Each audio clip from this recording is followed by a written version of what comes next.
Alors, nous démarrons cette séquence. Tout au long de ce webinaire, nous allons aborder la question du sexisme au travail et du harcèlement sexuel au travail. Et nous allons également voir que font les entreprises aujourd'hui sur ce sujet, et plus particulièrement l'entreprise Sodexo.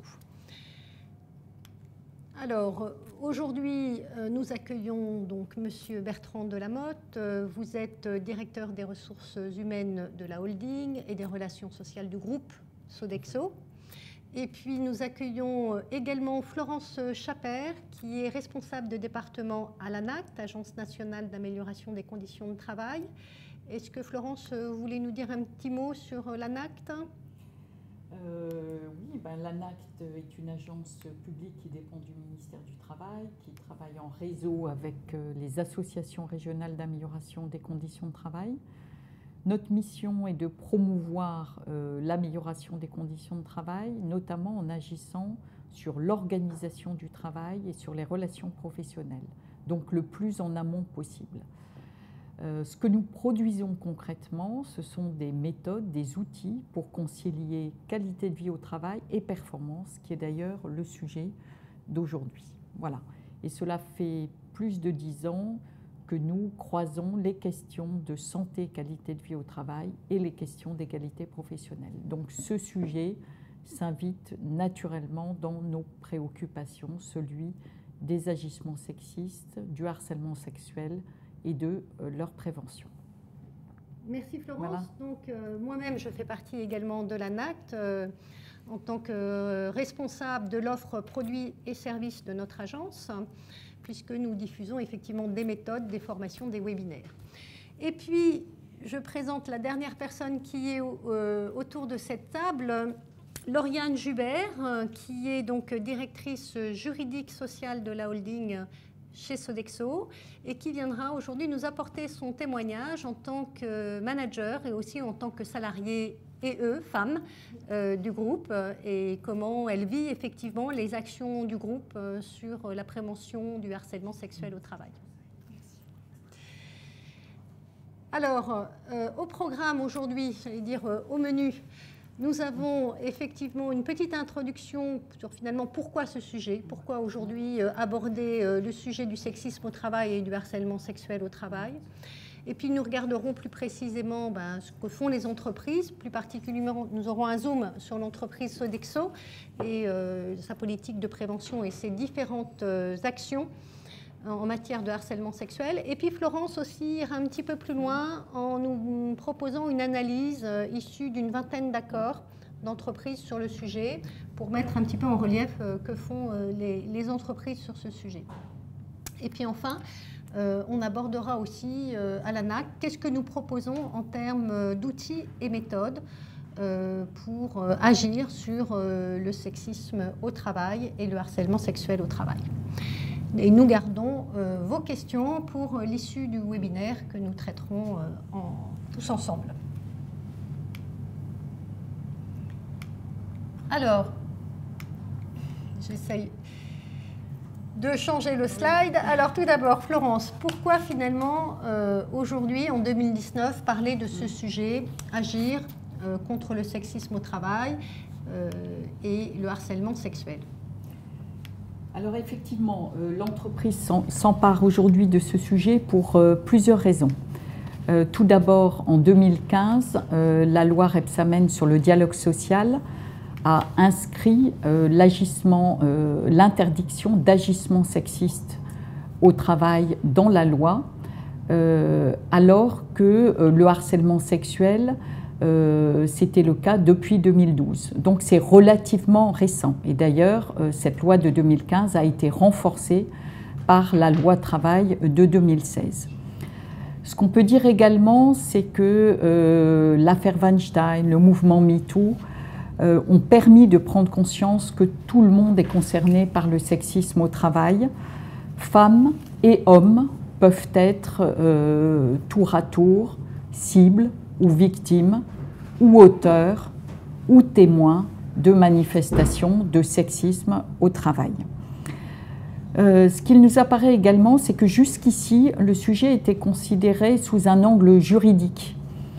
il se traitait entre deux individus à l'extérieur de l'entreprise. Aujourd'hui, l'employeur a une obligation en termes de santé-sécurité vis-à-vis de ses salariés, mais aussi vis-à-vis de tout le personnel qui travaille dans l'entreprise, donc les sous-traitants, etc., les intérimaires, une obligation de prévention par rapport aux agissements sexistes et harcèlement sexuel.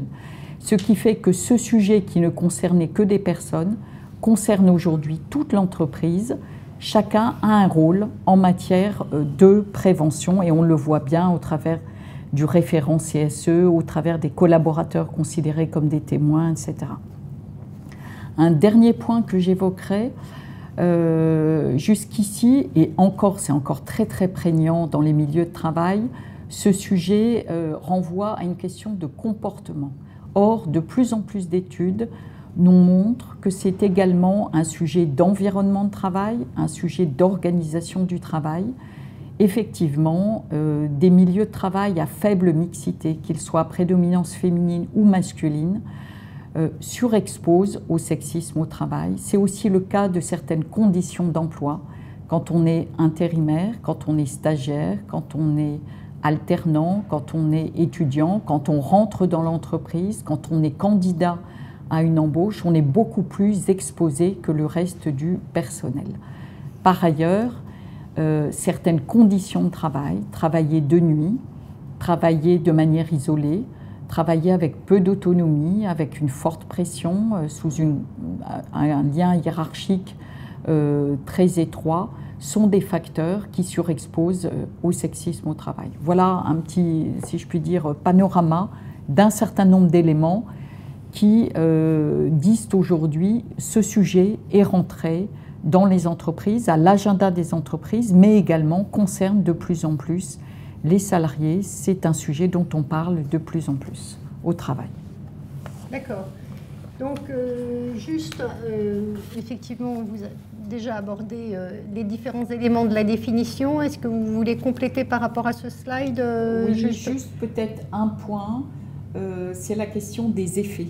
Dans la définition de l'agissement sexiste, ce qui est important, ce sont les effets sur la personne. Donc nous, on va regarder les effets en matière de santé au travail, en matière aussi de travail. Qu'est-ce qu'une ambiance de travail sexiste génère au niveau de la qualité du travail ou au niveau du bien-être des personnes? Donc c'est en cela que ce sujet a à voir avec la performance et que donc il s'agit de s'en préoccuper parce que laisser se manifester du sexisme, du harcèlement sexuel pénalise d'une manière ou d'une autre l'entreprise, que ce soit individuellement ou que ce soit collectivement au niveau des équipes, de la performance du travail. Voilà simplement ce que je rajouterais. Et du coup, je suppose que c'est à ce titre que les agissements sexistes et sexuels sont considérés comme un risque professionnel aujourd'hui dans l'entreprise et qu'il s'agit effectivement de prévenir, tout comme les autres risques professionnels, ce sujet-là. Absolument, absolument. Nous considérons ce risque au même titre que les autres dans le cadre du plan de prévention. Donc on appliquera les mêmes règles que pour tout autre risque quand on veut travailler à bâtir un plan de prévention qui prenne en compte les niveaux primaires, secondaires, tertiaires. D'accord. Alors, jusque là, effectivement, sur les manifestations du sexisme, oui, notamment ce qu'on appelle aujourd'hui le sexisme ordinaire, est-ce que vous pouvez nous en dire deux mots? La première manifestation que tout le monde connaît et on vit tous dans cet environnement, c'est peut-être même caractéristique d'une certaine culture de travail, culture tout court en France, ce sont les blagues sexistes qui existent dans tout milieu de travail, qui existent aussi dans notre humour, etc. Ce sont aussi des marques qu'on peut moins facilement identifier, ce qu'on appelle le sexisme masqué. C'est par exemple couper la parole systématiquement à des femmes en réunion ou à certaines femmes, ou ne pas leur donner la parole du tout, ou ne pas les inviter à une réunion, par exemple.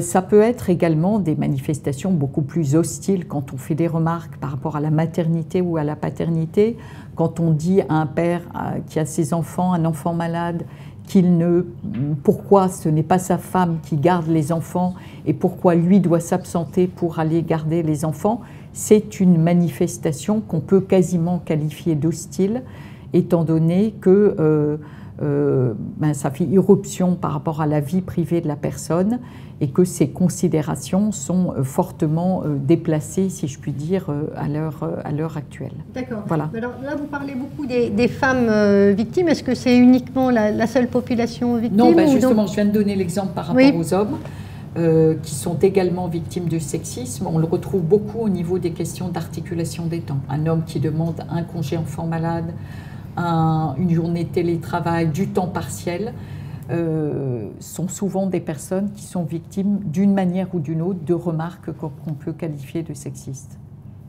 D'accord. Merci Florence pour toutes ces précisions sur la définition. Alors juste, j'essaye de passer sur le slide suivant et ça ne marche pas avec ma petite télécommande.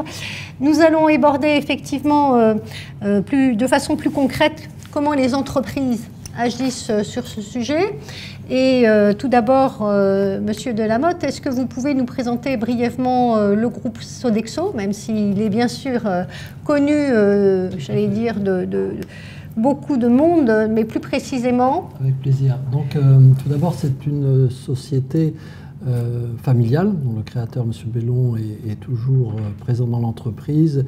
Et sa fille, je tiens à le dire, est présidente de notre société, du conseil d'administration, ce qui est au sein des entreprises du CAC 40 quand même quelque chose d'assez unique. Il n'y a pas beaucoup de femmes présidentes de conseil d'administration de sociétés cotées au CAC 40, donc ça c'est pour parler de diversité. Comme vous pouvez le voir, nous sommes en effet leader mondial dans les services de qualité de vie, plus de 20 milliards de chiffre d'affaires dans plus de 70 pays. Donc ce qui caractérise notre société, c'est que nous sommes un employeur français très fortement implanté à l'international. Nous sommes le premier employeur privé dans le monde, privé français dans le monde, et nous sommes, si on ne regarde pas notre nationalité, nous sommes le 19e employeur mondial privé dans le monde.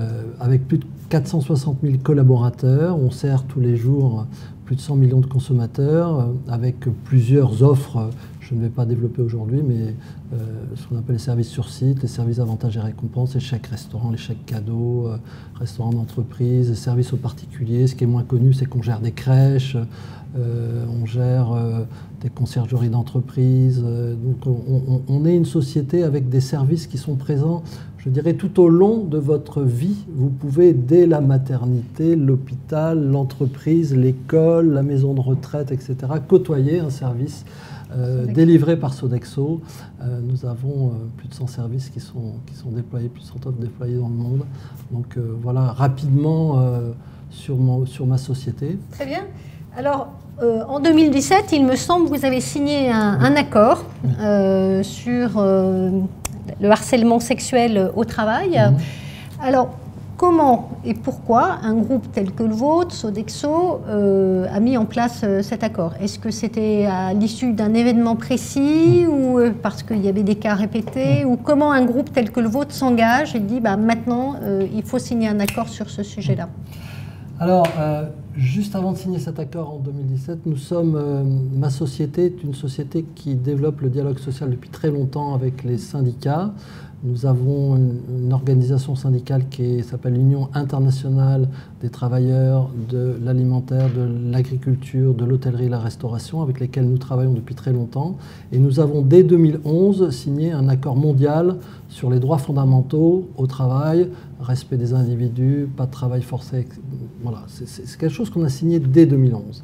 Et en 2017, lors d'une réunion avec l'UITA, dans laquelle j'étais et dans laquelle était la DRH du groupe à l'époque, le secrétaire de l'UITA nous pose la question « Mais que faites-vous sur le harcèlement ?» Et autour de la table, il y avait des représentants syndicaux de différents pays, dont des représentants de la France. Je crois que c'était la CFDT et la CGT qui étaient là et qui ont dit « Mais chez Sodexo, quand il y a un cas d'harcèlement sexuel qui se produit, on le traite et il y a tolérance zéro. » Et je me souviens très bien de ce qu'a dit le secrétaire de l'UITA, mais pourquoi Sodexo, si vous le faites, et on voit que c'était même les organisations syndicales qui avaient répondu avant nous, pourquoi ne pas le faire savoir, pourquoi ne pas le diffuser davantage? Et donc, c'était une réunion en 2016, et nous avons lancé un groupe de travail avec côté direction et des organisations syndicales, un accord qui a trouvé sa conclusion le 21 juin 2017, je me souviens très bien puisque c'est la fête de la musique,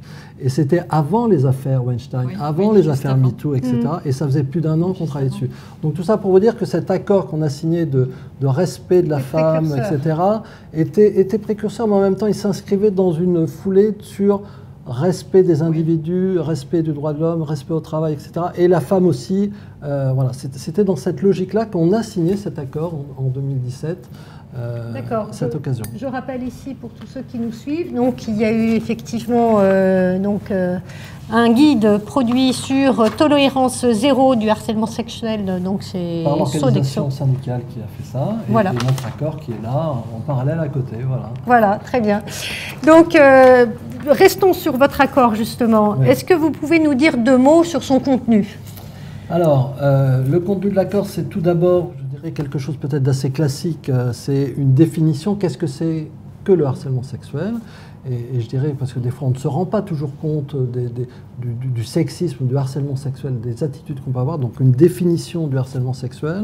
Et puis, une fois qu'on a défini le harcèlement sexuel, c'est quels sont les moyens pour alerter, faire remonter dès qu'un acte se produit, et quel est le traitement qu'on va donner à cette remontée d'informations. Donc c'est une décision publique de l'entreprise affichée de dire tolérance zéro.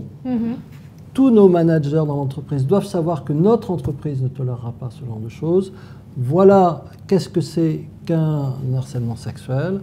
Voilà les remontées d'informations à faire avec aussi les organisations syndicales présentes dans les pays.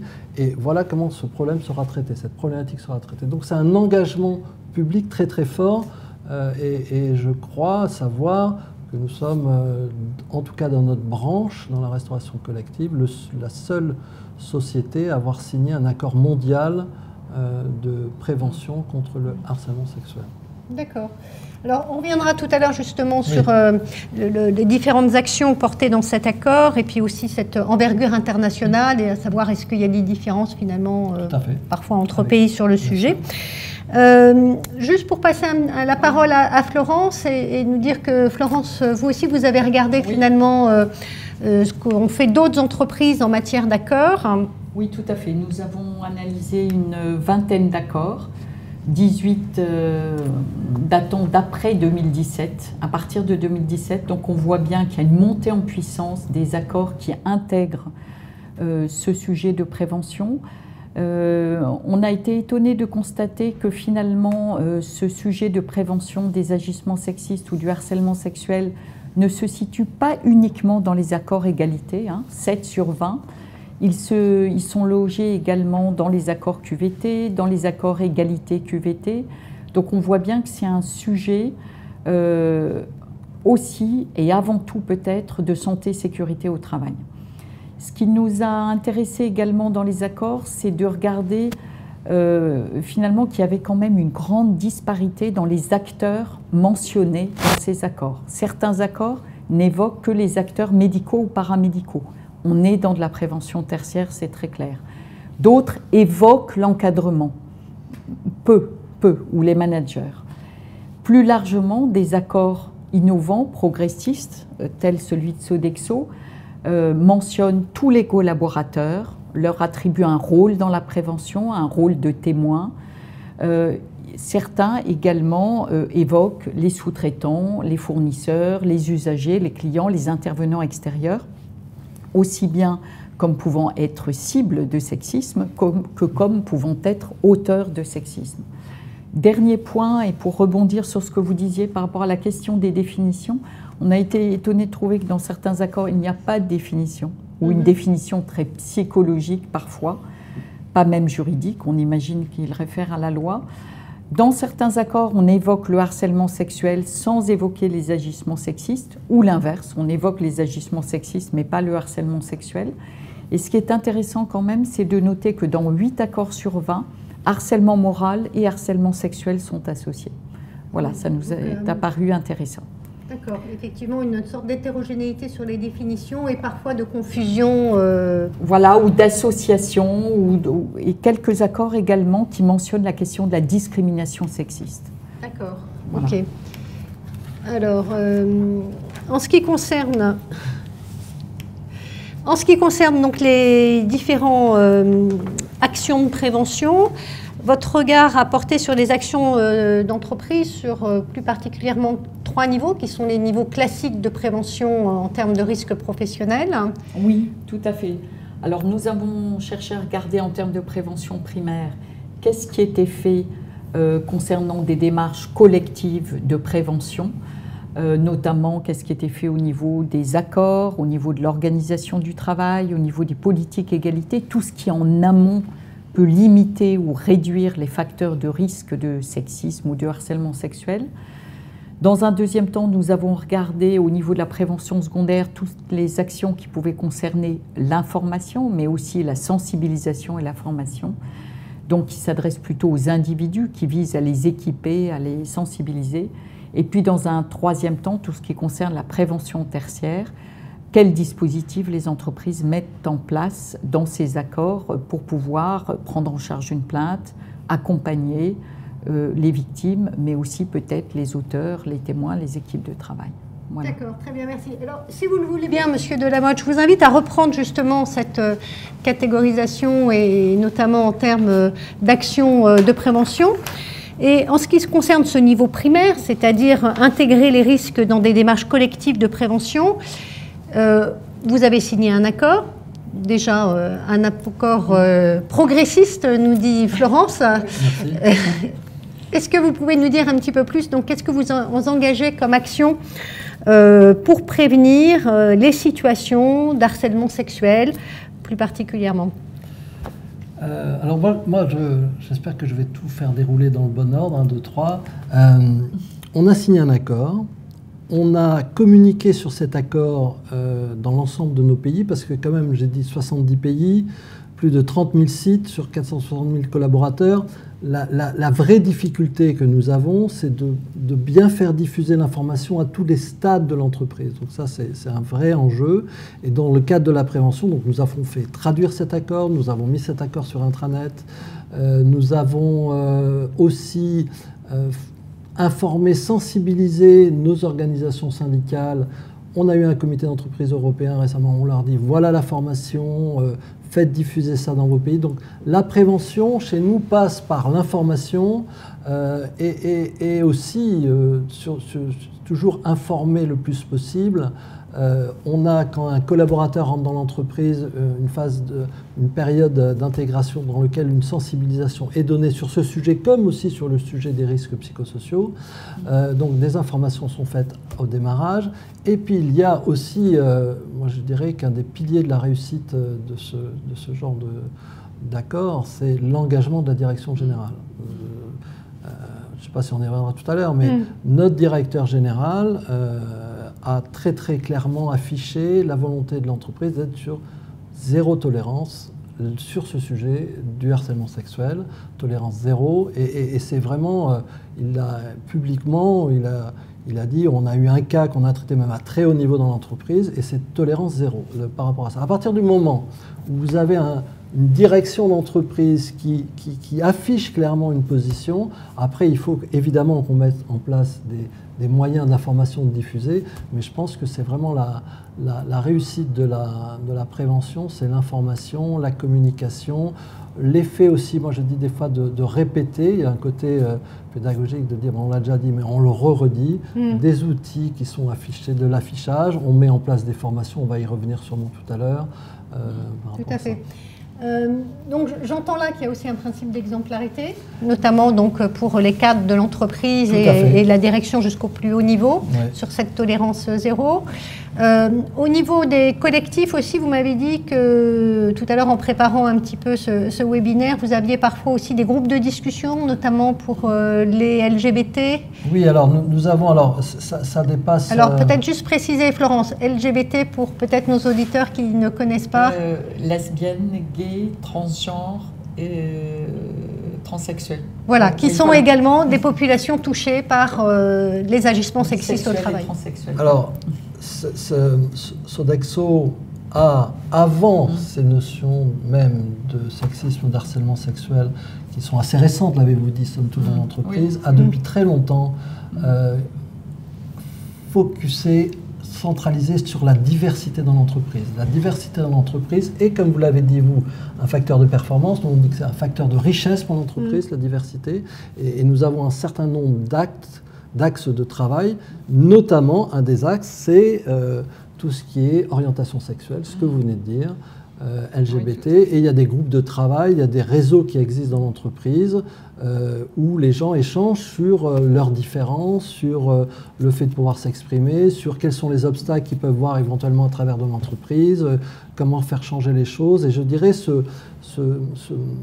notion de LGBT est plus large que le harcèlement sexuel, c'est reconnaître la différence de l'autre. Il y a ça, il y a le handicap, le senior, etc. Donc la diversité est chez Sodexo depuis très longtemps, depuis plus d'une dizaine d'années, même voire plus, un engagement très très fort du groupe, puisque notre directrice diversité est rattachée à la direction générale. On a des équipes diversité. Nous avons ici dans la salle une représentante pour nous de la diversité au sein du groupe.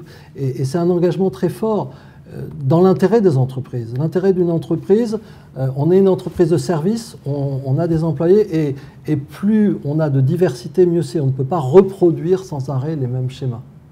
D'accord. Alors j'entends là effectivement que vous faites le lien avec votre politique de diversité et forcément j'imagine aussi avec votre politique d'égalité professionnelle. Tout à fait. Donc l'égalité professionnelle, et on est sur des sujets qui touchent, en plus dans une entreprise où on est sur 460 000 collaborateurs, une population, peut-être que Bernadette me précisera les chiffres, mais au niveau de nos employés féminins, une grande majorité, et plus vous montez dans la hiérarchie de l'entreprise, plus vous pouvez voir que l'équilibre, le déséquilibre est en train de se créer. Donc l'égalité professionnelle est quelque chose sur lequel on travaille depuis très longtemps, avec aussi des objectifs qui sont mis à tous les niveaux dans l'entreprise. De mixité, j'imagine. De mixité, de gender balance qu'on appelle, qui sont très importantes, et ce depuis très longtemps, avant même que nous parlions de sexisme, de sexualité. Ok. Alors du coup, Florence, je vous passe la parole pour nous dire finalement en quoi vous avez remarqué d'autres actions intéressantes sur ce niveau de prévention qu'on appelle primaire, c'est-à-dire agir sur l'organisation. Donc là encore, j'ai un problème avec ma zapette qui décidément ne veut pas fonctionner. Donc on va voir si vous avez le slide suivant. Non, c'est bon, je crois que c'est le bon. C'était le précédent. Il y a un point qu'on retrouve très très peu dans les accords, c'est comment l'entreprise s'engage à intégrer le risque de harcèlement sexuel ou agissement sexiste dans l'évaluation des risques, dans son document unique d'évaluation des risques. Ce n'est pas dans un accord que nous l'avons trouvé par exemple dans la charte qu'a signée Air France, où il s'engage effectivement à l'intégrer, même si un accord comme celui d'Arval considère ce risque, par exemple, comme un risque psychosocial. Alors, nous voilà. Juste, Arval, c'est une entreprise Arval est une filiale de la BNP. Il y a un accord également assez remarquable sur ce sujet qui a été signé récemment. Voilà. Autre chose qu'on trouve quand même relativement peu dans les accords, ce qui prouve que comme sur tous les sujets de prévention, on a quand même du mal à agir réellement en prévention primaire au niveau de l'organisation, ce sont toutes les mesures organisationnelles. Or, j'imagine qu'il y en a, par exemple, même à Sodexo, par rapport à la composition des équipes, à la répartition du travail, aux horaires, à la question des déplacements, la question de l'aménagement des bureaux, la question des fenêtres, des couloirs éclairés ou pas. tous ces éléments-là peuvent aussi être des facteurs finalement qui limitent les risques de harcèlement sexuel notamment, et qui peuvent être joués en un rôle de facteur ressources, si je puis dire, en tout cas de protection des salariés collectivement. Peut-être un dernier point que nous avons pu repérer, c'est le fait qu'un certain nombre d'entreprises, mais je crois que vous l'avez dit, s'engagent dans l'accueil des nouveaux arrivants à intégrer une formation spécifique sur ce sujet. Mais peut-être ça fait la transition alors avec ce deuxième volet sur l'information. Effectivement, donc après la formation primaire, ou en complément plutôt, je devrais dire, de la formation primaire, de la prévention primaire et des actions sur l'organisation, il y a également ce qu'on appelle, nous, la prévention secondaire, mais qui est plus précisément mettre en œuvre des actions de sensibilisation, d'information et de formation aux violences sexistes et sexuelles sur le lieu de travail. Et je crois effectivement c'est une des actions majeures que vous avez engagées ici à Sodexo. Est-ce que vous pouvez nous en dire un petit peu plus sur le contenu de cette formation ? Bien sûr. Juste avant de répondre à votre question sur la formation, je rebondis sur ce que vous disiez sur la mise en place de conditions de travail pour faciliter. On est dans une société aujourd'hui, je parle pour nos directions régionales, nos directions de pays, pas forcément pour les restaurants, mais pour nos directions régionales de pays, où on facilite le télétravail. On est aujourd'hui à 2 jours de télétravail, on facilite la mobilité, la flexibilité, mais pour l'ensemble de nos collaborateurs, que ce soit hommes ou femmes, évidemment, de façon indifférenciée. On est dans une logique de trouver un équilibre entre la vie professionnelle et la vie personnelle, qui est tout un chacun, de l'aider à être plus performant au travail si cet équilibre est trouvé. Donc toutes les formules de flexibilité que nous pouvons trouver pour nos collaborateurs, sur les directions de pays évidemment, parce que quand vous êtes sur un restaurant d'entreprise, vous imaginez bien en effet que le matin, la personne doit être présente de bonne heure jusqu'à la fin du service. Donc là, je dirais les solutions de mobilité sont un petit peu plus difficiles à trouver, mais pour tous nos collaborateurs des directions régionales, des supports fonctionnels, etc., on essaye de trouver le plus possible cet équilibre, les modes de vie qui leur permettent d'avoir un bon équilibre. Donc ça, c'est ce que je voulais rajouter avant de parler de la formation. Alors pour revenir sur la formation, comme j'ai pu vous l'exprimer, la diffusion de l'information est primordiale, mais aussi la formation fait partie une fois qu'on a signé l'accord, qu'on l'a communiqué, qu'on l'a traduit, etc., de donner une action de formation. Qu'est-ce que c'est qu'un acte d'harcèlement sexuel? Comment ça se manifeste au travers de tous les jours? Donc on a fait une formation qu'on a rendue dans un premier temps obligatoire pour l'ensemble de nos managers, de nos 1000 managers dans le monde. Cette formation est traduite en plus d'une quinzaine de langues. C'est une formation en ligne qui est obligatoire au sein de 2 autres modules qu'on appelle le business responsable chez nous. Et donc, harcèlement sexuel en fait partie. Et après, une fois que nos managers sont formés, on veut aller plus loin en descendant au niveau de nos sites, au niveau de nos managers de sites. Et donc, ça se descend. Après, cette formation sera transmise plus loin l'ensemble de nos collaborateurs. C'est en train de se diffuser. Ce n'est pas encore diffusé dans tous nos pays, mais c'est en train de se dérouler en ce moment. Et la formation, ce qu'il y a de bien, c'est que, enfin, je sais pas, peut-être que vous voulez interviewer éventuellement quelqu'un qui l'a fait. Oui, voilà, c'est peut-être mieux. Je voulais passer la parole à Lauriane. Donc, merci d'être présente avec nous à ce webinaire. Vous êtes vous-même manager, comme je le précisais en introduction, et également donc salarié de Sodexo. Alors, comment vous avez vécu cette formation? Est-ce qu'elle vous est utile au quotidien dans vos pratiques de manager ou en tant que salarié? Alors, j'ai eu à effectuer cette formation en intégrant l'entreprise Sodexo il y a quelques mois maintenant. Elle est effectivement obligatoire au parcours d'intégration et c'est une formation assez ludique et qui est basée sur des scènes sur vidéo. Donc le côté agréable, c'est que d'habitude ces formations-là peuvent être plutôt sous forme de questionnaires à choix multiples. On répond, on a bon, on a faux. Là, c'est vraiment une scénette qui est présentée aux collaborateurs qui suivent cette formation. Et à l'issue de cette scénette, il y a la petite question évidemment qui dit est-ce qu'on est dans une situation de harcèlement ou pas? Et j'ai trouvé, pour avoir fait les deux supports, que la vidéo illustre vraiment encore plus que l'écrit. Ça met en valeur la situation de choses dont on ne se rend pas forcément compte, où on peut être soi-même harcelant sans forcément en avoir l'impression. Et là, on voit tout de suite qu'à la tête de l'acteur, qu'effectivement, on est peut-être dans une situation où la personne n'adhère pas aux propos qu'on peut mener. Et donc, je trouve que pour quelqu'un qui est harcelant, c'est encore plus mis en valeur. D'accord.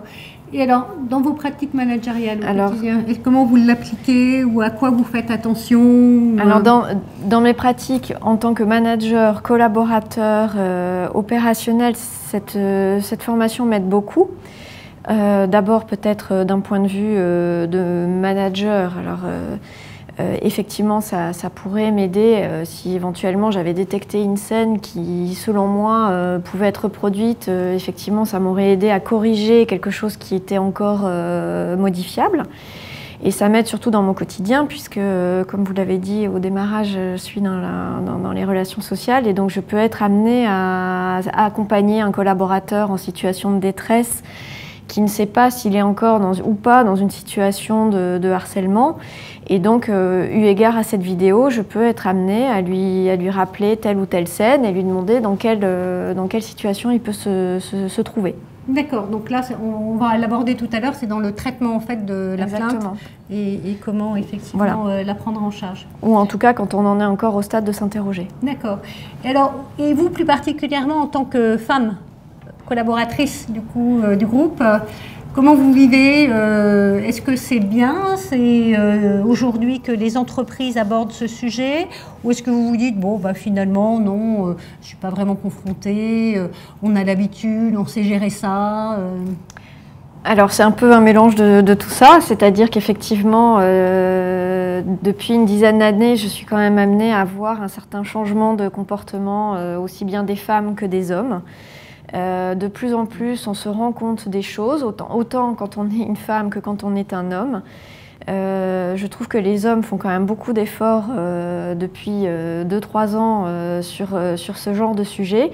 Mais nous aussi, en tant que femmes, jeunes femmes ou pas, de situations qu'on peut accepter ou pas, de se dire qu'aujourd'hui on a le droit de recadrer un homme qui dépasse peut-être les limites, ou une autre femme aussi, ça peut exister aussi entre femmes.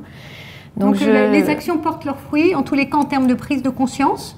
Je trouve, oui, que les gens sont aujourd'hui avertis, savent détecter une situation de harcèlement. Alors peut-être que l'étape d'après, c'est vraiment être capable de lever la main et de dire aujourd'hui je suis harcelée. Mais en tout cas, aujourd'hui, peu de gens s'interrogent sur le fait de savoir s'ils le sont ou pas. Ils le savent aujourd'hui, je pense. Et alors, est-ce qu'il n'y a pas aussi ce phénomène, j'allais dire, inverse, de dire finalement on ne peut plus rien dire, plus rien se faire, surtout nous en France, où on a quand même, j'allais dire, une culture assez conviviale dans nos relations Il est vrai qu'aujourd'hui, il se peut qu'on s'interroge beaucoup plus sur ce qu'on doit dire ou ce qu'on peut dire ou ne pas dire. Donc il y a effectivement peut-être un peu plus de retenue qui fait qu'on n'est encore pas dans des rapports normés. Les gens font pour le moment certainement attention, ça n'est encore pas naturel peut-être. D'accord, mais il faut sans doute passer par cette étape. Certainement. De prudence avant d'intégrer de façon innée et spontanée ce qu'on peut faire ou ne pas faire. Ce qui est approprié et ce qui ne l'est pas. Alors en tout cas au sein d'un groupe comme Sodexo, tel que j'ai pu le découvrir depuis mon intégration dans le groupe, je trouve qu'on arrive sur des rapports normaux et sereins. Merci pour ce témoignage. Du coup, Florence, est-ce que vous aussi vous avez remarqué d'autres formations intéressantes dans les cas un petit peu que vous avez pu étudier? Oui, ce qu'on trouve dans les accords, classiquement on trouve toujours la base réglementaire qui sont des actions d'information ou d'affichage ou dans le règlement intérieur. Quand les entreprises vont un peu plus loin, effectivement, c'est de la sensibilisation, de la formation, pas seulement des RH, de tous les collaborateurs, voire des managers avec une formation spécifique. L'étape d'après, c'est peut-être de mettre en place ces espaces de discussion intra-service ou inter-service voire d'en faire un élément de discussion dans l'entretien annuel, par exemple. Ce sujet pourrait être abordé. Voilà, ou dans ce qu'on trouve dans certaines entreprises, c'est d'avoir un temps systématique dédié, comme on aurait un quart d'heure santé-sécurité, un quart d'heure sur le sexisme au travail de temps en temps, pour échanger à partir de cas, de situations, etc. L'idée, c'est que ce qu'on trouve dans les entreprises, c'est qu'une fois, ça ne suffit pas. Il faut ce qu'on appelle la piqûre de rappel. Voilà, il faut un cycle, l'idée d'un cycle. D'accord, oui, c'est ce que disait M. Delamotte en disant voilà. Vraiment, les messages, il faut les répéter pour qu'ils soient bien ancrés dans l'esprit de chacun. Exactement. D'accord. Juste pour revenir un petit peu sur la dimension internationale, M. Delamotte, est-ce que vous avez noté des attitudes différentes par rapport à ce sujet dans les pays, puisque vous êtes largement présent à l'international? Alors, est-ce que anglo-saxons, asiatiques, européens, on perçoit le sujet de la même façon? Il est évident qu'il y a des différences culturelles qui se font selon les pays. On est, par exemple, si je prends le côté nord-américain, Amérique du Nord, anglo-saxon, sont des pays qui sont habitués depuis assez longtemps, avant nous, à faire ce qu'on appelle du reporting, de la remontée d'informations, du whistleblowing, pour ce genre de comportement ou d'autres. Du harcèlement moral, des faits de corruption, etc. Donc ils ont, par exemple, si je prends notre entité américaine, où on a quand même là-bas plus de 125 000 collaborateurs, depuis de nombreuses années, il existe une hotline où n'importe quel employé qui constate un dysfonctionnement en termes de management peut le signaler et ce problème est traité immédiatement via le système interne. Et donc les pays anglo-saxons sont dans le reporting de ce genre de faits depuis assez longtemps. Après, on a des problèmes. Je discutais récemment avec une personne qui était en train de mettre en place notre système de remontée d'informations. On n'en a pas parlé encore, j'en reparlerai tout à l'heure, Speak Up, avec des pays comme l'Inde, où là, les différences de linguistique posent des problèmes, notamment quand on veut développer un plan de cette ampleur-là, des différences culturelles et linguistiques. C'est plus difficile dans certains pays que dans d'autres, mais on est quand même aujourd'hui dans une tendance mondiale. Je pense que les affaires MeToo, etc., ont contribué partout dans le monde à faire évoluer les consciences, au-delà des différences culturelles de certains pays. Il y a certains pays qui étaient déjà plus en avance que d'autres. Il y a d'autres pays qui, pour des raisons culturelles, sont plus réticents. Mais c'est un phénomène inéluctable. Je pense qu'aujourd'hui... tout le monde avance sur le sujet. Tout le monde avance à des vitesses différentes, mais tout le monde avance sur ce sujet. D'accord, très bien. Alors justement, vous parliez de votre système Speak Up, qui, on en a parlé, pardon... tout à l'heure, est plutôt une action donc, pour gérer les situations de harcèlement sexuel. Plus concrètement, je crois que c'est une hotline, c'est ça? Alors, Speak Up, c'est un petit peu plus que pour le harcèlement sexuel, c'est pour tout mauvais comportement, entre guillemets, harcèlement moral, harcèlement physique, harcèlement sexuel, corruption, etc. Je rappelle qu'il y a une loi française, loi de vigilance, devoir de vigilance et la loi Sapin 2 qui a fait l'obligation de mettre en place des systèmes, pour les sociétés françaises, des systèmes de remontée d'informations. Nous avons, nous, utilisé l'aspect réglementaire en l'élargissant beaucoup plus, puisque on prend en compte le harcèlement sexuel à travers ce système. Alors c'est quoi ce système? Pour répondre à votre question, c'est une hotline, en effet, un appel téléphonique, ou une adresse email sur laquelle n'importe quelle personne peut signaler j'ai constaté tel événement, etc., qui a été fait. Mon manager s'est comporté de telle façon, etc. Donc c'est ce qu'on est en train de déployer dans l'ensemble des pays. Aujourd'hui, c'est déployé dans à peu près 15 pays chez nous. On va le déployer dans l'ensemble de nos entités. Il y a évidemment des problèmes de traduction, mais c'est en train de se dérouler dans l'ensemble de nos pays, cette notion de speak-up, en plus d'autres actions. Notre société, avant même d'avoir cette remontée d'informations speak-up, je peux vous assurer qu'il y avait des lettres qui remontaient des fois de façon anonyme à notre siège, à notre direction. On a un ethic officer qui est chez nous depuis très longtemps, qui traite aussi certains sujets, qui pouvaient être des sujets de harcèlement sexuel, mais pas que. C'est pas un outil spécifique au harcèlement sexuel, mais on a profité de cet outil pour mettre le harcèlement sexuel dans effectivement l'identification et la remontée de comportements indésirables, on va dire au sens large. Alors, vous m'aviez aussi parlé d'une autre action qui nous semblait très intéressante, c'est la sanction, c'est l'agissement par la sanction. Lorsqu'il y a un événement indésirable avéré d'harcèlement sexuel, qu'est-ce qui se passe ?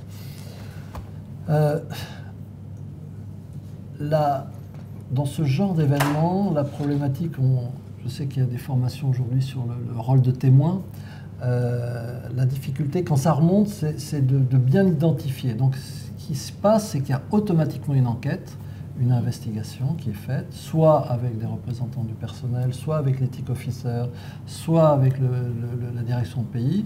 Et donc, on fait une enquête, et suite à l'enquête, selon les faits qui sont remontés, il peut y avoir des sanctions où il nous est arrivé, dans certains cas, de nous séparer de collaborateurs qui avaient des comportements indésirables. Mais, et pour être tout à fait franc, c'est ce que j'ai dit tout à l'heure, la particularité du harcèlement sexuel, c'est d'arriver à bien identifier les faits quand souvent on n'a pas de témoin. C'est entre une personne, c'est la parole d'une personne contre la parole de l'autre.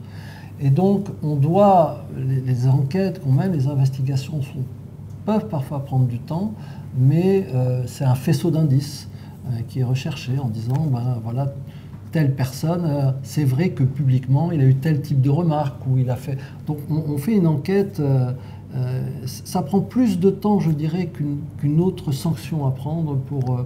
je ne sais pas, si un collaborateur s'énerve et insulte sa hiérarchie, c'est assez facile à prendre une sanction.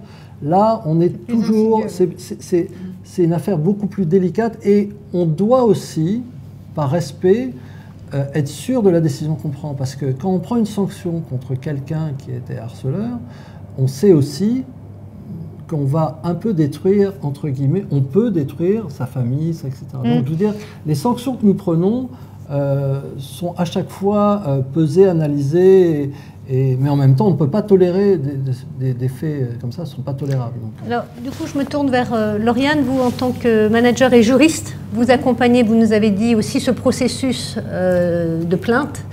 Qu'est-ce qui est difficile, selon vous, pour les personnes impliquées, qu'elles soient auteurs, victimes, témoins, dans ce processus ? Alors, pour la victime, ce qui est très compliqué, c'est qu'elle a l'impression de mettre au grand jour quelque chose qui était jusque-là mis sous cloche. Alors que d'un point de vue extérieur, très souvent, les équipes, les collaborateurs proches sentaient bien qu'il y avait quelque chose qui n'allait pas. Donc pour eux, c'est une mise au grand jour de quelque chose qui, pour eux, était sous cloche.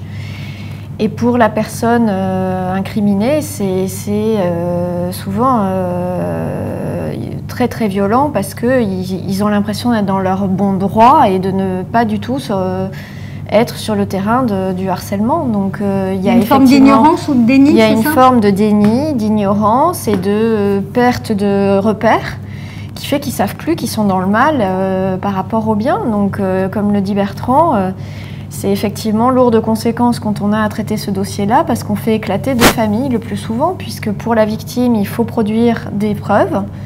Ça veut dire aller chercher dans les téléphones portables, ça veut dire huissier pour constater, ça veut dire beaucoup de choses.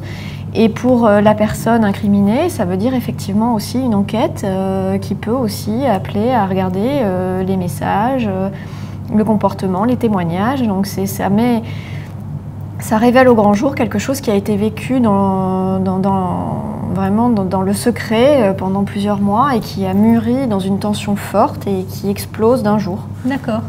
Et alors, est-ce que vous avez constaté depuis 2017 une diminution des effets ? Ce que je peux dire, je touche du bois parce qu'on n'est jamais à l'abri. Je pense que tout ce qu'on a mis en place Et la notion d'exemplarité, qui a été affichée très clairement par notre directeur général, fait qu'aujourd'hui, on a, à ma connaissance, pas beaucoup d'affaires qui me remontent, et je pense que les managers qui sont formés, comme on le disait, comme tout à l'heure le disait Lauriane, à leur période d'intégration, ils ont cette formation d'obligatoire, sont aujourd'hui plus sensibilisés, font plus attention à des comportements qu'ils pouvaient avoir sans s'en rendre compte. Tout à l'heure, vous m'avez montré votre jeu, il y avait, même moi le premier, je me suis rendu compte que je pouvais être, peut-être, sans m'en rendre compte, faire du sexisme bienveillant. Et je pense que les prises de connaissance nous permettent de dire, moi je pensais pas mal faire, mais ça peut être mal perçu par la personne qui est en face. Et je pense qu'aujourd'hui, enfin, c'est pas je pense, c'est je constate qu'aujourd'hui, on a beaucoup moins de sujets à traiter sur ce domaine parce que c'est un engagement d'entreprise, c'est clairement affiché, et une notion d'exemplarité, et ils savent que s'il y a quoi que ce soit qui se passe, c'est zéro tolérance. Et c'est pris plus tôt aussi. C'est pris plus tôt. D'accord. Alors, Florence, sur ce dernier point, Oui, est-ce qu'il y a d'autres pratiques intéressantes dans votre analyse? On retrouve dans les accords ces éléments, c'est-à-dire une ligne dédiée en général pour, enfin, ou une manière de pouvoir formuler une plainte, alerter, etc., souvent sous la forme d'un numéro vert. Un dispositif d'enquête, alors qui peut se sophistiquer de plus en plus parce qu'en fait, il faut aussi assurer l'anonymat, la confidentialité, l'impartialité, faire ça dans des délais relativement rapides. Certaines entreprises, je crois la vôtre, s'engagent à 2 mois. Enfin voilà, voilà, on ne peut pas laisser traîner ces situations. Donc également, certaines entreprises décident de confier l'enquête à un cabinet externe. Et puis le troisième point que vous avez évoqué, c'est la question de la sanction. Et quand même, de la part de Sodexo, c'est ambitieux d'affirmer dans un accord s'il y a quelqu'un qui sera muté, c'est le harceleur, ça n'est pas la victime. Voilà. Or, en général, dans la réalité des faits, jusqu'à maintenant, on avait plutôt le phénomène inverse. Voilà. D'accord. Merci Florence pour ce partage. Alors, le mot de la fin, nous avons déjà un petit peu débordé du temps alloué. Simplement, je dirais ce qu'il faut retenir aujourd'hui sur ce qu'on a partagé avec vous, c'est que d'une part, le sexisme au travail, ce n'est pas qu'une question de comportement individuel, c'est aussi le sujet de l'entreprise et de son organisation. Et donc, aujourd'hui déjà, en termes d'obligations juridiques, elle se doit de prendre en charge ce risque comme un autre risque professionnel possible. Et donc, effectivement, il faut engager une politique de prévention. On a vu sur ces différents niveaux, que ce soit organisationnel, au niveau de la formation, de la sensibilisation, pour que les différents salariés puissent prendre conscience de quoi il s'agit. Et puis effectivement au niveau tertiaire, des dispositifs lorsqu'il y a des agissements, lorsqu'il y a des cas de harcèlement sexuel qui soient pris en compte et qui puissent être traités.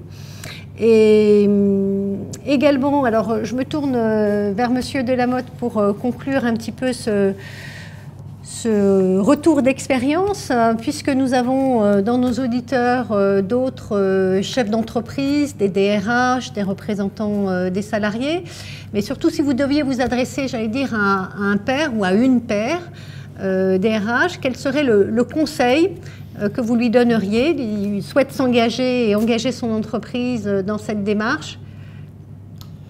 J'aime pas... Si j'avais des conseils à donner, c'est premièrement un engagement très très clair de la direction générale, c'est fondamental.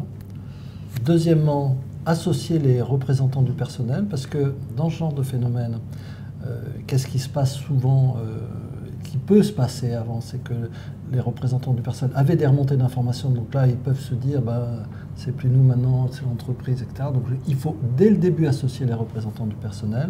Et puis après, c'est un travail de, comme je le disais tout à l'heure, de tous les jours, de répéter, remettre ça sur le tapis. C'est pas quelque chose d'acquis, c'est des changements culturels, c'est des changements qui s'inscrivent dans le temps. Et donc voilà, et après on se donne les outils, on met en place des outils, on met un certain nombre d'actions, mais c'est engagement de la direction, associer les représentants du personnel et informer et former, c'est les règles. Alors, je rebondis justement sur ce dernier point, informer et former, pour vous dire que l'ANACT, précisément, propose un cycle à partir de cet automne, Florence, de formation en ligne. Est-ce que vous pouvez nous en dire un mot? Oui, tout à fait. Avec le soutien du secrétariat d'État chargé de l'égalité, nous sommes en train de construire et de produire un cycle de formation à destination des DRH, des préventeurs, des représentants du personnel sur 4 points. Tout d'abord, un premier webinaire qui sera sur la réglementation, les obligations de l'employeur, puis 3 webinaires qui vont détailler finalement les 3 niveaux de prévention que nous avons vus rapidement aujourd'hui. Comment prévenir en amont dans des démarches collectives, comment intégrer les agissements sexistes et le harcèlement sexuel dans le document unique d'évaluation des risques, par exemple. Et à cet effet, nous allons produire un certain nombre d'outils qui seront téléchargeables avec les webinaires. 3e webinaire, comment former, comment sensibiliser les salariés, les RH, les référents, les managers, etc. À la prise en charge et à l'accompagnement des différentes parties prenantes. Vous pourrez vous inscrire dès septembre sur la chaîne Webité. Nous vous encourageons à suivre donc ce cycle gratuit, accessible à tous, qui sera bien sûr en replay pour pouvant être visionné par la suite. Voilà, alors il n'y a pas juste que des formations, l'ANACT propose également autre chose. Il s'agit donc d'un jeu ludopédagogique, un jeu de plateau. Oui, Sexisme sans façon, qui sera aussi publié à l'automne, qui a été fait à partir d'un travail de terrain que nous avons mené, où nous avons recueilli une centaine de situations réelles de sexisme et de harcèlement sexuel au travail, parce que quand on enquête sur le sexisme, en fait, apparaissent des situations de harcèlement sexuel qui étaient méconnues, en fait, de l'entreprise. Et donc, ce jeu met en scène des personnes, les salariés, qui sont sous forme d'équipe de serveurs dans un restaurant. Et donc, il y a un attrait, si je puis dire, à jouer. Et ce jeu fonctionne, je dois le dire, assez bien, à tel point qu'on nous demande parfois d'en faire un objet de cadeau de Noël. Ah, voilà. Bientôt, alors, à glisser sous le sapin. Alors, juste, je précise effectivement que c'est un jeu de plateau. C'est pas un jeu vidéo ou un jeu de rôle. Voilà. C'est un jeu de plateau plus traditionnel. Effectivement, les joueurs agissent en tant que salariés d'un restaurant et doivent aller chercher des commandes, des plats. Voilà. Et derrière chaque plat, il y a, comme vous pouvez le voir à l'écran ou encore ici, des questions de type quiz, de connaissances sur le sexisme, harcèlement sexuel, sur la loi, sur les sanctions, mais aussi des situations du coup de travail qui doivent démasquer est-ce que c'est du sexisme ou pas et quel type de sexisme, parce qu'effectivement, effectivement on en parlait tout à l'heure avec Monsieur Delamotte, le sexisme ordinaire se cache finalement sous différentes facettes qui vont du sexisme bienveillant au sexisme masqué et voire jusqu'au sexisme hostile.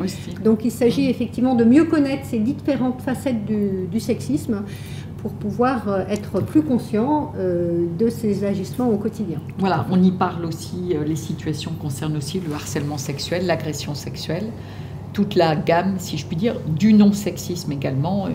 Une situation de courtoisie, c'est pas forcément du sexisme que de tenir la porte à quelqu'un ou à quelqu'une. Alors, juste en direct aussi, parce que nous étions donc au MEDEF à cette journée, il y avait des ateliers qui proposaient effectivement ce jeu aux participants du colloque du MEDEF. Florence, vous avez suivi rapidement une partie. Quelles étaient les réactions des uns et des autres? Plutôt des réactions très positives. Les gens apprennent à jouer. La règle du jeu est très simple. Les gens rentrent très facilement dans le bain du jeu. Se mettre dans la peau d'un salarié de restaurant très facilement. Le restaurant, c'est un univers connu de tous. Et puis, les situations renvoient à des situations concrètes connues que tout le monde connaît, en fait. Et donc, il y a aussi beaucoup de débats dans ce jeu, parce que la frontière entre sexisme bienveillant, sexisme masqué, hostile, harcèlement sexuel, n'est pas forcément évidente. Et c'est le but du jeu, de pouvoir finalement discuter dans les entreprises de ce sujet qui jusqu'ici était tabou. Et c'est vrai que ce jeu, le support du jeu, aide au débat. Voilà, les parties sont 3/4 d'heure, donc fixer 1 heure de temps pour discuter de ce sujet en équipe ou en interéquipe, c'est quelque chose de possible. Très bien, merci voilà. Florence. Alors, c'est vrai que nous avançons dans le programme et on avait dit qu'on prendrait quelques questions. On n'a plus beaucoup de temps, néanmoins j'en ai une là sous les yeux. À votre connaissance, donc notamment Florence, hein, puisque vous regardez un petit peu les pratiques des entreprises, y a-t-il des TPE-PME qui mettent en œuvre des actions de lutte contre le sexisme ou est-ce un sujet traité seulement dans les grandes entreprises? Alors, comment agissent les PME et les TPE? Alors, bon, non, pour l'instant, nous n'avons pas de réponse. Nous-mêmes, à l'ANAC, nous avons démarré sur ce sujet il y a un peu plus d'1 an, au moment de l'affaire Weinstein, finalement, que nous l'avons intégré comme un risque comme un autre. Donc aujourd'hui, notre expérience, elle est surtout notre expertise à partir de ce que font les grandes entreprises.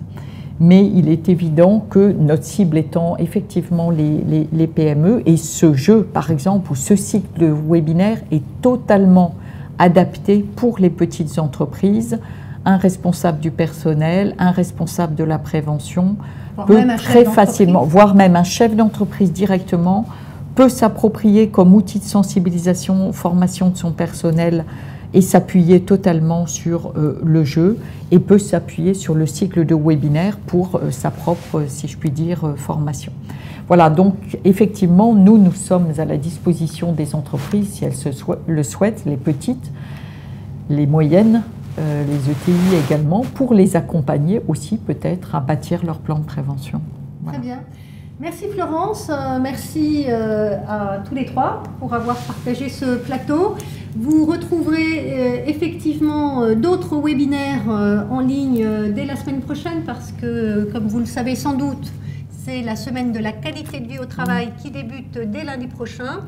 Et à l'ANACT, nous offrons toute une série de webinaires en ligne sur différents sujets, que ce soit la qualité de vie au travail en lien avec la performance. Est-ce que finalement ça vaut le coup de mener une politique de qualité de vie au travail? Est-ce que ça rapporte à l'entreprise, que ce soit économiquement ou socialement?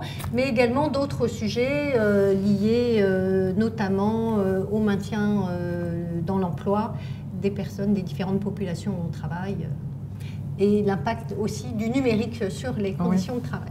Voilà, donc rendez-vous en ligne la semaine prochaine sur Webikeo ANACT pour ceux qui le souhaitent. Vous pouvez vous inscrire dès aujourd'hui. Merci beaucoup pour votre témoignage et à bientôt. Au revoir.